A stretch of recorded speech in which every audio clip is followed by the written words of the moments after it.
Woman Who Chat is sponsored by Grow Radio.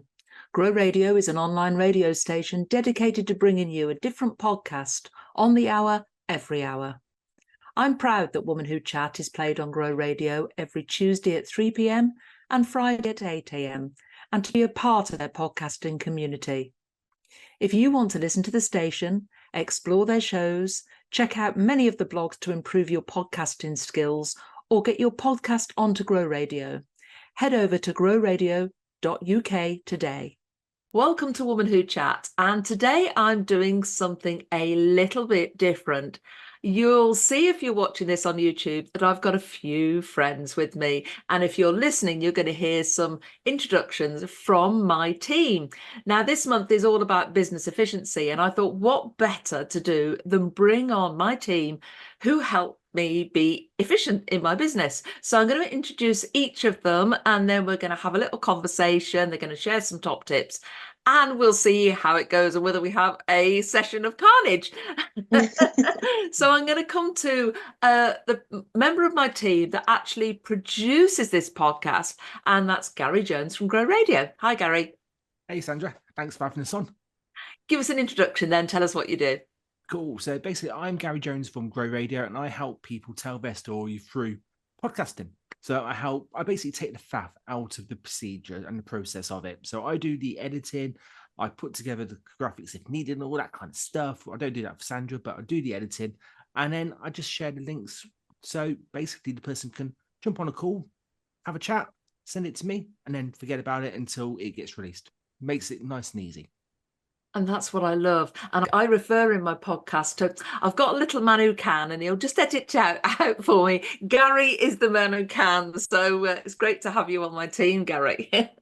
And next, but no means least, is Katy Osborne, my VA, EA, everything K. Katy, introduce yourself.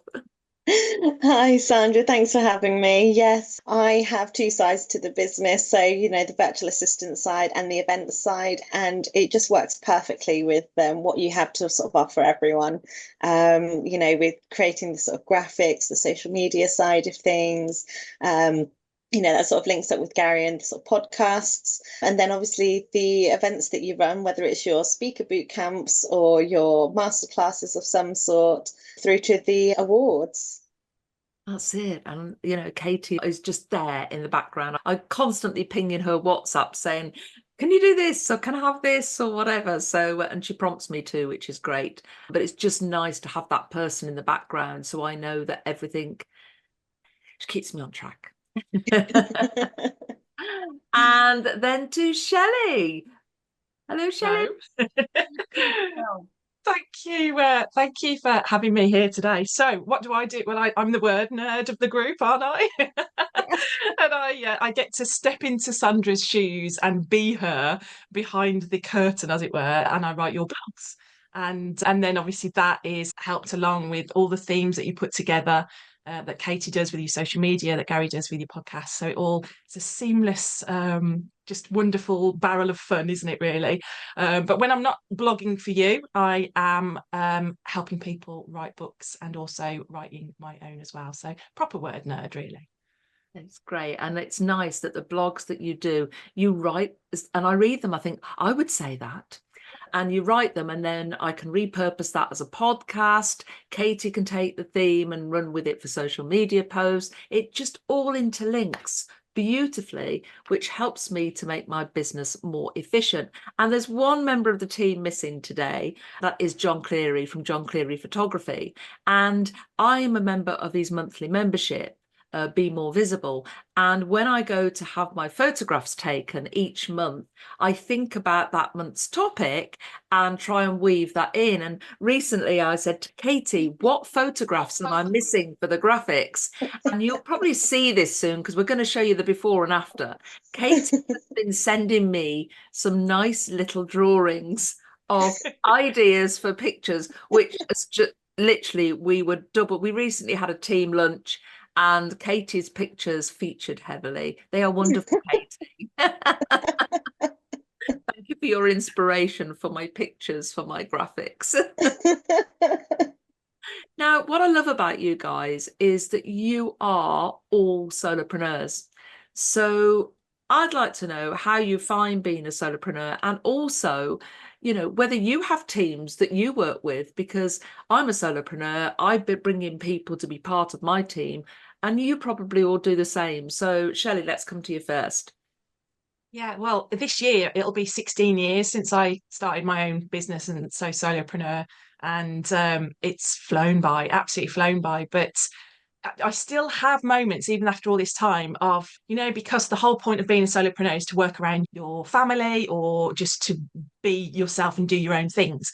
And I still have those moments of, oh, I should be working, I should be doing something, I shouldn't really be trundling around the Lake District in my camper van, I should be doing 9 to 5. So every now and then I get those moments of, oh, blimey, this isn't a proper job.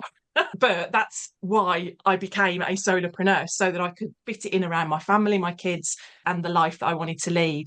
But yeah, team, I think, is your community, isn't it? And part of Woman Who and the other groups that I actively am engaged with, that they become your extended team. And I think without them, I wouldn't be celebrating 16 years, to be honest, not at all. And your team extends to probably your editors and your publishers and all that. I mean, I think our team sometimes goes wider than we think it does, with all the people we interact with every day. Gary, how do you find working on your own? I love it. It's brilliant. I get the flexibility, like Shelley said, of kind of picking and choosing the hours that I work potentially and the hours that to do. And like Shelley, it doesn't feel like work. Most of the time I'm listening to conversations before they get released. I'm the luckiest person in the world. It's great. It really is. But I have got a team in place. So I've got a great graphic designer who creates my graphics for the workshops and the courses that I do. All the brand identity for Grow and Grow Radio, he designed as well. And that's because I'm too close to the project. I can't actually see it. So I need someone who's a little bit more removed, who has got that experience, and whose area of kind of expertise and kind of their golden area is graphic design, to do it for me. So I've got a team and I've got other people who I kind of outsource stuff to, but I must admit, I do enjoy it. And I've been going for, it's been 8 years now, and yeah, it's golden. I love it. Yeah, I've been going 9 years. It's interesting what you said there, Gary, about having a different pair of eyes on things. And I think that's really important. When you've got someone else helping with your content, you listening to my podcasts or me rambling endlessly every week. And then Katie's got her eyes on the graphic side, the event side, and just that different perspective. And I think sometimes you can be too immersed in your own business, and sometimes you don't have that helicopter view, that view down, and think, oh, that's a good idea. So I could do it with other people's businesses, but when I'm in my own, sometimes I don't see it. Katie, how do you find it working on your own? I love it. I've been going almost 4 years now. I'm not going to lie, I fell into it. The pandemic sort of took events away from us. So my event manager role got sort of, made redundant, and it was a blessing in disguise. Setting up as a VA to then expand into the event side of things, which is my forte. I was forced to notice all the different talents that I had that I wasn't embracing. And now, I have a team of associates for my virtual assistant side of the business, and I have event planners who I know I can call on for the larger events, whether it's just to sort of brainstorm ideas, collaborate on events. It's just wonderful. I couldn't go back now. A lot of people have said to me, why don't you just employ people to be part of you? But you don't. I mean, my team extends wider than you guys. I've got an accountant, that does my accounts. I've got Sarah Sarkis from Mulberry who does my website. I've got all those people that I suppose most people would call suppliers, but in a way, and I've got my Isted who will do all my AV and staging. I don't need them every day. I just need them at certain times. And I think, it's rather than seeing my suppliers as suppliers, I see them as part of the overall team. And I think that's a different perspective, and it makes me more efficient, which I'm going to come on to now. So efficiency in business, I have to declutter to be efficient. If I can't see my desk, then I know I need to declutter. And I'm even contemplating buying a bigger desk so I can, because I've got that much tech on here now with running the radio show as well. I've got radio stuff, I've got podcast stuff, I've got my IT stuff, I've got lamps, I've got speakers, I've got everything going on here. But I'm a big believer in a tidy mind, tidy desk, tidy folders on my IT, tidy desktop, everything leads me to be more efficient. So I want to hear what your tips are. So I'm going to come to you first, Katy. Oh, I like the clear desktop. That keeps me, I know where everything is, in files. That was the first thing I started when I started my business, was to try and keep some order. So yeah, that's definitely a good tip. I would embrace others' strengths. So using your team and using people who are, experts in their field, and, helping them help you grow, because without them, you can't do everything, and everyone's different. Everyone works differently. Everyone thinks differently. And I think if you can embrace that, you're just going to go from strength to strength. Yeah. And it's interesting how when we were at our team lunch, you feeding in with the ideas, despite the little drawings. They are really great ideas, though. I wouldn't have thought of that. So I've got my photography session this week. So I'm thinking already, right, okay, I need John to take those specific photos, or if he can this time. And then I know Katy can use them. And it's just that input and thinking and being organized, and everything dovetailing into everything else just makes it so much easier. Shelley, what do you do to stay organised and, efficient? I think this was something I learned only recently, and I was at a conference and someone was sharing about setting up business processes. And I'm kind of sitting in the audience going, and what's a business process then? In all of those, I've just been winging it for 16 years. What's all this process malarkey? But they were basically saying that you have one platform where all your bits and pieces that you need to get to regularly are in one place. And I mean, I love Trello. I use Trello all the time for all sorts of things. And so I started a Trello board called Business Processes. And oh my goodness, it's been a game changer, because it's like, oh, I need a bio. Sandra needs a bio from something. Bang, it's in my processes. Oh, I've got to do this for an awards, bang, it's in everything is together without me spending hours searching. Where did I file that? What folder what notebook is that written in? So that's been a massive game changer for me, definitely. I can't for the life of me remember who told it me, but thank you anyway. It's interesting, isn't it? You map each thing out. I'm doing customer mapping at the moment. So seeing the point of entry where somebody comes into my business, and I've got several points of entry, but it's interesting. And then what happens next? And I keep saying to myself, what happens next? What do I need in place for that to happen?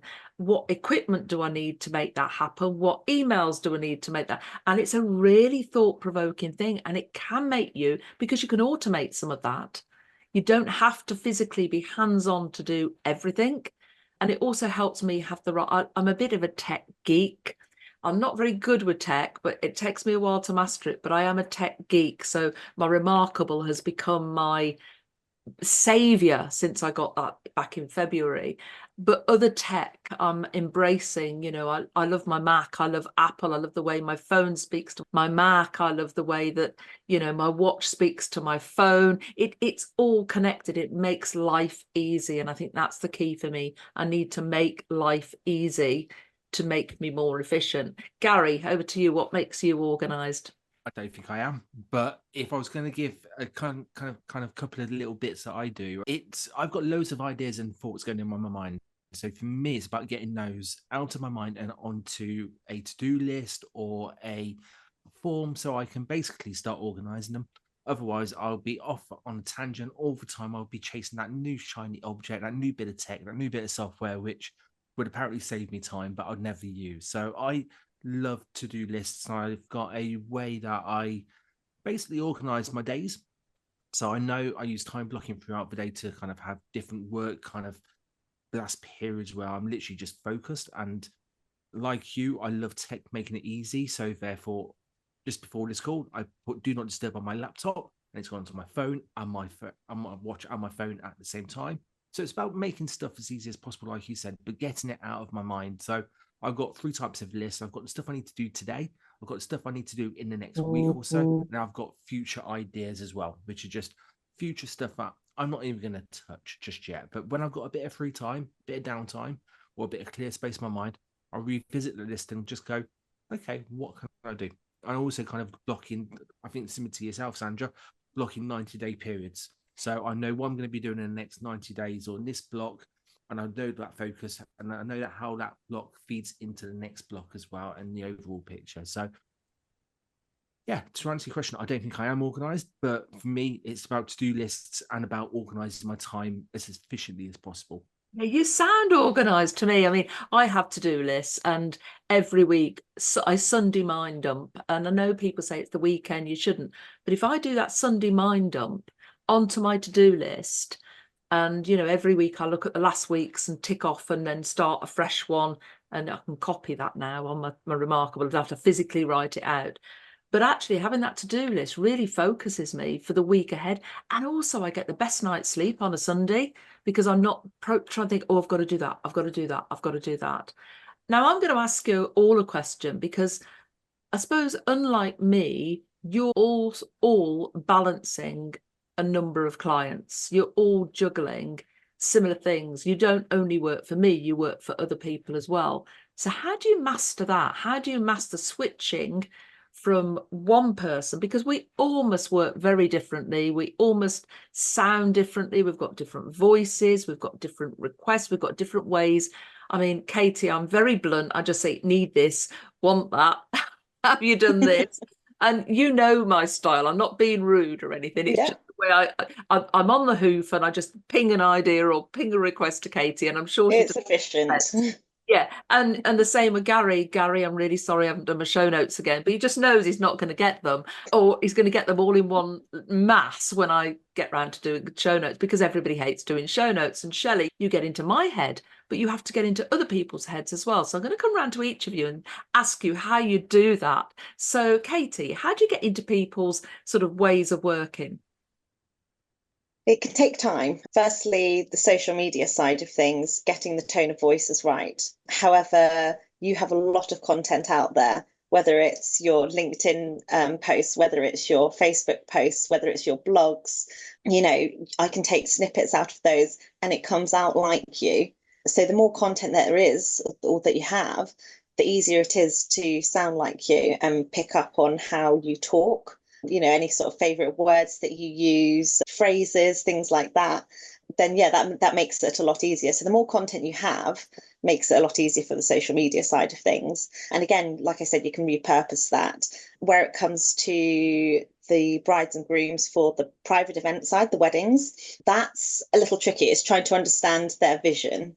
So again, just having to time block, have a good sort of session, sit down with them and understand what they're after, because as long as you can understand their vision, they can then put their trust in you. And actually, if things go wrong on the day, they trust you entirely to fix it as best they can in their style. And it's the same with other sort of corporate events. You're always having nothing in an event will go perfectly. There will always be a hiccup. So trying to problem solve on the day is something I thrive on. I love that sort of energy, the panic, the problem solving, and then the calm afterwards where it's all fixed and you're thinking, whew, I can relax now. There's a lot that goes on behind the scenes. Yeah. And how do you juggle that, Gary? Because obviously you're getting different content coming in from different people, and you're really good. You say to us, and I know when that we've got a lot on, Gary will come and say, don't worry, we can repurpose a previous episode. We can do that. But you seem to come across with a message and say, I know things are going to be hectic, or you're going to be away, or and you just suggest things. So how do you do that for all the clients that you work with? Because there's a lot of us, and there's a lot of us women as well. So it's gender doesn't play a part in it. Everyone's just busy people at the end of the day, and we're all trying to juggle loads of different stuff. So I see my role is literally just to make it as easy as possible for you. So if I know that you're going through a busy period, or I know that you're not feeling very well, or if you've been on holiday, there are ways that we can use previous content, and repurposing is a great way of doing it. And I just literally, because you put and other clients put stuff on social media, I can see what you're doing and I can talk to you in background. So it's just about having that relationship with clients to be able to know if something like that is coming up, how can we make it as easy as possible for it? Because the worst thing a podcast can do is to not have an episode go out, because if you've missed one episode, you just miss one episode. But it's easy to miss that second one, and then you miss that third one, and then suddenly you have lost momentum and it stops. That's what I don't want. So to answer your question, it is literally to keep that relationship going. But in terms of balancing it with everyone works in slightly different ways, and everyone's got their own preferred way of sending information in terms of to me. So some people send it via WeTransfer, some people via literally just send me the Zoom account. I pop in and take the recordings or whatever it is.